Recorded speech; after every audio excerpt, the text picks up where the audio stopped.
తెలుసునా రుచి చూసి నమ్ముతావని ఆ దేవుడున్నాడంటావని తన గూర్చి నువ్వు చెబుతావని నువ్వు తింటున్నా ఆహారమే చేశాడు తెలుసునా తన మాటతో ఆ దేవుడే చేశాడు తెలుసునా.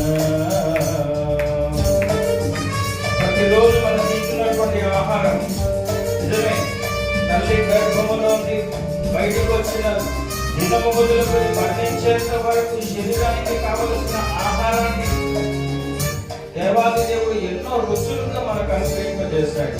ఈ సర్వ సృష్టిలో అనుగ్రహింపజేసిన ప్రతి ఆహారాన్ని మహా గొప్ప దేవుని దయ వలన మనం స్వీకరిస్తున్నాము. అంతటి ఆహారాన్ని దయచేయగలిగిన దేవుడు మహనీయుడు. ఆహారంలో రుచులన్నీ నీ కోసమే, ఈ రుచులన్నీ కనిపించని తన లక్షణమే. ఆహారంలో రుచులన్నీ నీ కోసమే, ఈ రుచులన్నీ కనిపించని తన లక్షణమే. పులుపు తీపి కళ్ళకు చూపించలేవుగా, పులుపు తీపి కళ్ళకు కనిపించలేవుగా, పులుపు తీపి కళ్ళకు చూపించలేవుగా, పులుపు తీపి కళ్ళకు కనిపించలేవుగా. కనిపించని రుచులన్నీ కలిగించే కన్నాడు నిన్నే, నీకు కనిపించకపోయినా ఉన్నాడని నమ్మాలి నీవే. నువ్వు తింటున్నా ఆహారమే చేశాడు తెలుసునా తన మాటతో ఆ దేవుడే చేశాడు తెలుసునా.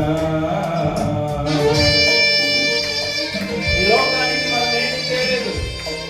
ఈ లోకంలో సర్వం అనుగ్రహింపజేసింది ఆ దేవుడు మాత్రమే. ఆయన ఇచ్చినటువంటి ప్రతిని అనుభవిస్తూ ప్రతి దాన్ని కృతజ్ఞతగా స్వీకరిస్తూ ప్రభుని వెలుపరిచి ఆయన మకరందాన్ని మన జీవితంలో మనం పొందుతున్నటువంటి వారిగా ఉండాలి. ఆ మహాగొప్ప దేవుని కీర్తిస్తూ కనపరుస్తూ ఆయన చేసిన ప్రతి కృపను జ్ఞాపకం చేసుకుంటూ ప్రభుని కనపడదాం.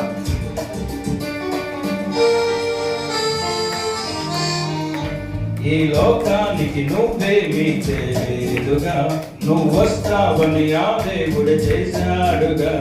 ఈ లోకానికి నువ్వేమీ తెలియదుగా, నువ్వు పుట్టక ముందే దేవుడు చేశాడుగా.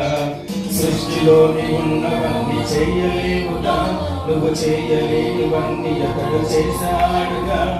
సృష్టిలోని ఉన్నవన్నీ చేయలేవుగా, నువ్వు చేయలేనివన్నీ అతడు చేశాడుగా. కనిపించని రుచులన్నీ అనుభవించి చెప్పాలి నీవే, కనులు కనిపించకపోయినా రుచి చూచి చెప్పాలి నీవే. నువ్వు తింటున్నా ఆహారమే చేశాడు తెలుసునా తన మాటతో ఆ దేవుడే చేశాడు తెలుసునా. రుచి చూసి నమ్ముతామని ఆ దేవుడున్నాడంటావని తన గూర్చి నువ్వు చెబుతావని నువ్వు తింటున్నా ఆహారమే చేశాడు తెలుసునా తన మాటతో ఆ దేవుడే చేశాడు తెలుసునా.